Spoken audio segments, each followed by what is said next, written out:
Kollam Kottarakkara sub ജയിലിൽ തടവുകാരന്റെ ആക്രമണം. സഹതടവുകാരെയും jail ഉദ്യോഗസ്ഥരെയും മർദ്ദിച്ചു. പന്മന സ്വദേശി ചില്ല് ശ്രീകുമാർ എന്ന ശ്രീകുമാറാണ് ആക്രമണം നടത്തിയത്. പരിക്കേറ്റ 5 പേരെയും ആശുപത്രിയിൽ പ്രവേശിപ്പിച്ചു.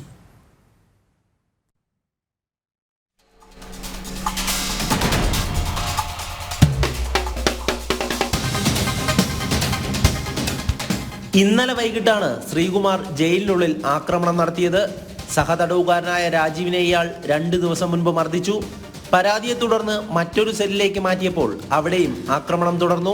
മനു, ജെയിൻസാം എന്നീ സഹതടവുകാർക്ക് മർദ്ദനമേറ്റു. നിലവിളി കേട്ട് ജയിൽ ഉദ്യോഗസ്ഥർ എത്തി പ്രതിയെ പിടിച്ചുമാറ്റാൻ ശ്രമിക്കവേ അവരെയും മർദ്ദിച്ചു.